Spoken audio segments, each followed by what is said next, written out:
They paid me $400K to play Call of Duty, a game that I was gonna already play anyways. What the? Okay, Call of Duty might actually be cooked. Seemingly out of nowhere yesterday, there was some wild news that came out about Call of Duty regarding how many copies the games have sold, as well as how much it costs to actually make some of these games, and also how much Activision was paying streamers to play Call of Duty. And there's some other stuff to talk about as well, but we need to focus on these first two big stories, starting off here with the costs to develop and the sales of some of the recent Call of Duty titles. Now, as far as it goes for how this information came to light, I don't know if I really want to talk about this on YouTube, but I will put a link in the description to the full article if you guys want to see it after watching this video. But it all starts with this tweet from Charlie Intel saying, news, Activision disclosed the cost to develop and sales of some Call of Duty titles. Black Ops 3 cost $450 million to make, and it sold 43 million copies. Modern Warfare 2019 cost $640 million to make, and it sold 41 million copies. And Black Ops Cold War cost $700 million to make, and it sold 30 million copies. Which video game has the highest budget? Highest IQ, why is that a high search? I don't know if that's just the AI overview getting this wrong, but as far as goes for some of the most expensive games to develop, they're trying to say that Star Citizen is the most expensive video game with a cost of over 630 million, but then they also list that Genshin Impact cost over 900 million to develop. Now again, this is speculation, but I've seen stuff like this as well. Apparently GTA 6 is probably going to be the most expensive game ever developed with an estimated cost of $2 billion. But this is some absolutely wild information, mostly because we don't really have a lot of public data about how many copies these newer Call of Duty games are selling, but this tweet is kind of painting a picture that Call of Duty games are just getting more and more expensive to develop while simultaneously losing sales, which is definitely not good for the overall player base and the player counts for the games. But as we know at this point for Call of Duty, they are easily recouping that money in the loss of sales by, you know, having a ton of microtransactions, especially with Black Ops 6. I mean, Black Ops 6, I think it's safe to say at this point that it is the most over monetized premium Call of Duty game. You have to pay money to buy the game in the first place, and then all of the microtransactions are pretty expensive too. And it's not just the store bundles, it's also the battle pass, the black cell, which you could buy as well. And even as recently as the Squid Game event, which is going on right now, there's a premium track where you could pay money and get extra rewards. And I'm sure that there's this nagging thought in the back of your guys' brains right now, which is probably, well, why does it cost so much money to make Call of Duty if it's the same game every year, which is obviously a massive overgeneralization, and it's just not really true. Obviously, there's going to be a lot of similarities from Call of Duty game to Call of Duty game, but the truth is that a lot of these games are very different year over year. But dude, I'd be lying if I said I wasn't interested in knowing how much it cost to make Black Ops 6 and how many copies they've sold. I'd imagine that the development cost for Black Ops 6 probably was pretty high because they had to transition Treyarch to a new engine. They had 4 years to make the game. But at the same time, there is a lot of talk about how much AI was used to generate certain things for the game. And maybe this explains why they're trying to use AI to make certain things for these Call of Duty games, because it could potentially reduce the cost to make the games. Now, at this point, you guys already know how I feel about using AI to make the games. It's just my opinion, but if you're going to use AI as a tool to help make the game better, and it could potentially save some costs here and there, then that's great. I do definitely lean more towards not using AI at all and actually hiring talented people to make the games. But the most egregious and disgusting use of AI is unfortunately kind of how Call of Duty has been using it, where they're just using AI to generate things that they put into the bundles, and there's no transparency and there's no disclosure about it, which is super frustrating, and I wish that they would stop, and I hope that they do going forward. But I've already made an entire video about this, and I've even shared some of my thoughts in recent videos, so we're gonna move on. But real quick, I do want to say that Black Ops Cold War costing $700 million to make is kind of surprising, mostly because Black Ops Cold War had a much shorter development cycle compared to Modern Warfare 2019, which this would make a lot more sense that it cost this much money to make. It was multiple years in the making, and Infinity Ward had moved on to an upgraded new engine. But then I remembered that Black Ops Cold War actually had a lot of features cut,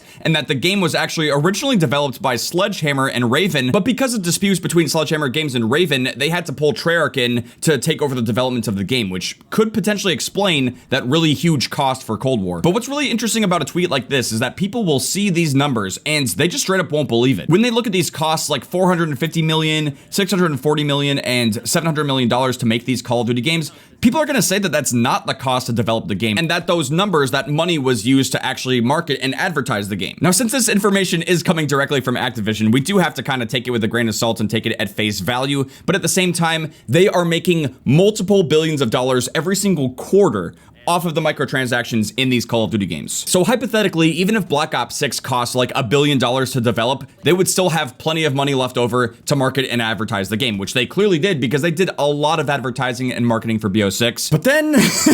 But then we have this tweet from Charlie Intel saying that Activision reportedly was offering some streamers $400,000 to stream Modern Warfare 2019 for 50 hours. Bruh. Let's watch the original video. I had to play Modern Warfare 2019? Yeah, I do know that. I had to do, how many streams did I have to do? 16 streams, amounting in like 40, 50 hours, 60 hours. Guess how much they paid me? 16 streams, so 50-hour stream. You were probably making 20K an hour, I would assume. 20,000 an hour? Probably like 20K an hour, dude, definitely like 800K, no? What? Ooh. Was that close or no? I mean, it's Call of Duty though. Are they broke? So probably 10K an hour. What?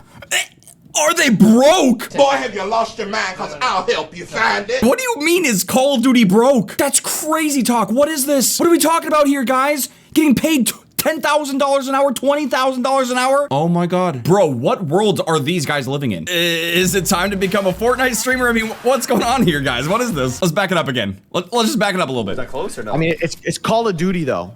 Are they broke? So probably 10K an hour. Oh my God. They're not broke. Oh, well, they have more, you're saying. They're not broke. They pay me $400K to play Call of Duty, a game that I was gonna already play anyways. 400, oh, whoa, hold up. $400,000 for roughly 50 hours of streaming, and he just said he was gonna play it anyway. Oh my God. What do you mean? I think I'm gonna vomit. Oh my God, dude. I think the first thing we need to talk about right out the gate is sponsored videos and sponsored streams, because here's the thing. I had some people in my comments recently, most likely because of this tweet, saying, if you were paid by Call of Duty to stream the game, you need to tell us, Merc. Yeah, here's the thing. I haven't been paid a single dime for streaming Call of Duty or making videos on Call of Duty, because if I was, you would be seeing hashtag ad or hashtag sponsored alongside those streams or videos. That just hasn't happened. And you guys may or may not be aware of this, but as long as time has been going on, Activision doesn't really do sponsored deals, whether it's for videos or streams, with or for people who are already in the COD community and are already actively streaming or making videos. They just don't do that because they already know they've got us hooked. But that's what blows my mind so much about the last part of this video. Just listen. They pay me $400K to play Call of Duty, a game that I was gonna already play anyways. That's a game I was already gonna play anyways. That's the thing. So many of us are streaming Call of Duty or making videos on Call of Duty on a regular basis, but even though we're gonna play it anyway, we're not gonna get a single cent. That's crazy. That's crazy. Here.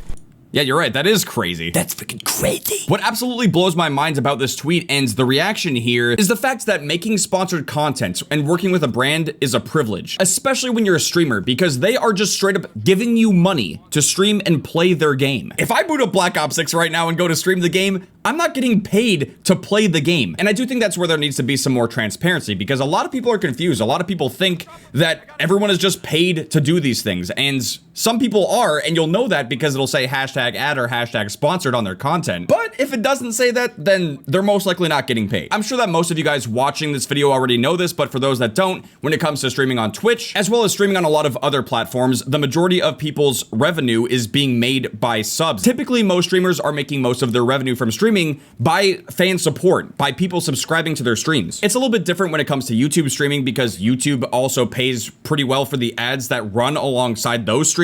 So there is some variance from platform to platform, but by and large, streamers make most of their money from sub revenue. Whereas when it comes to YouTube, most of the revenue you're gonna generate is from ads being played. I just figured I'd put that information out there and clear things up, because I know that there's obviously gonna be some people who are like, dude, you're paid to play Black Ops 6, you're paid to play Call of Duty and do all this stuff, and it's just not the truth. I have been invited out to different Call of Duty events in the past, and they have sent PR packages here and there, and I'm very grateful and very appreciative of those things. But do not get it twisted. That is not the same as paying streamers hundreds of thousands of dollars to stream their game, which probably has you guys wondering, why are they doing that in the first place? What exactly is the point of paying streamers like this $10,000 an hour, $20,000 an hour to stream and play Call of Duty? Why would they do this? Well, there is kind of a simple and complicated explanation to this. The simplest way I can explain this is that clearly these guys are in the Fortnite community, and Call of Duty is doing everything they can to copy Fortnite, whether it's, you know, the whole battle royale stuff, battle pass system, store bundles, the event tickets, you name it. They are trying to copy certain aspects of Fortnite. They don't get everything right, and as a matter of fact, they're most mostly just copying the monetization strategies and not the fact that Fortnite is doing a lot of other things gameplay-wise that Call of Duty could only wish and dream of doing. But the main reason why they target the Fortnite audience and these streamers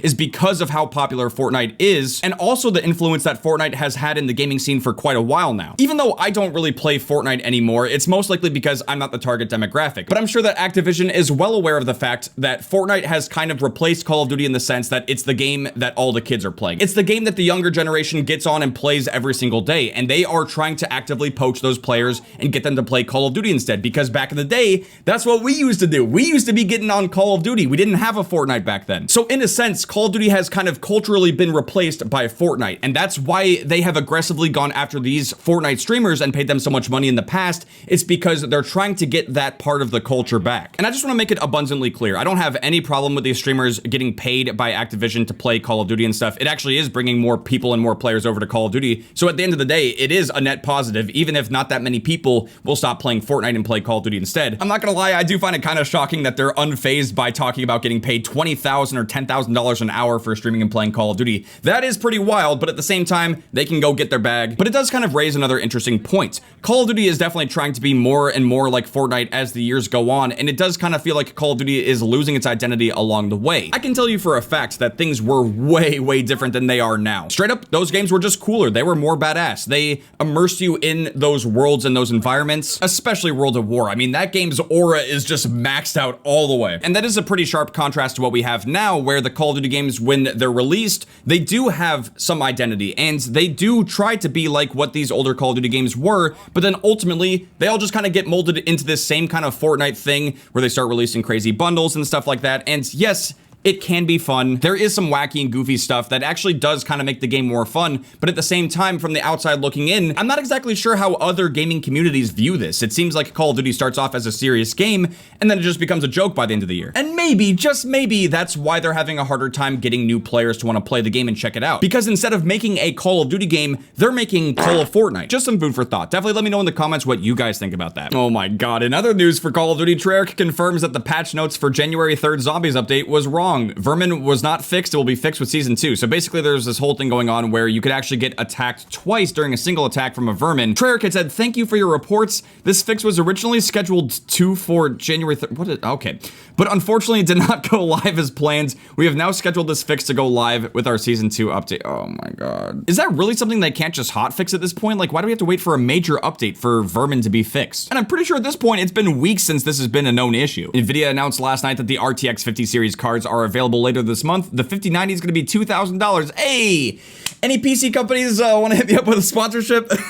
No, seriously, I'd be down. Yeah, this was a bummer as well. The first drop of Xbox Game Pass titles for 2025 have been announced, and there are no Call of Duty games on Game Pass quite yet, at least not the old ones. Oh, what are they doing over there, dude? I swear to God. This is exactly why I titled the video Call of Duty's Cooked, because just like, I'm gonna explode. I'm gonna die. But there is some positive news about Call of Duty. Of course, it has nothing to do with Black Ops 6, but yesterday I was playing and recording some Infinite Warfare on PS4, and I was trying to find a game of Gesture Warfare, but I couldn't find anything, so I tweeted about it, and you absolute legends got on your PS4s and loaded up Infinite Warfare, and we were able to play a ton of different game modes that you otherwise wouldn't be able to play. It was a lot of fun. Thank you guys so much for doing that. I definitely want to do more stuff like this going forward. It was a ton of fun, and if you guys want to take part in this stuff, you can follow me on Twitter, links in the description, or you can just type in @MerkMusic and follow me there. But with that being said, thank you guys very much for watching. I really do hope you guys enjoyed this video. If you guys did and you want to see some more stuff like this, make sure to drop a like, subscribe if you're new. I'll see you guys later. Come. Train go.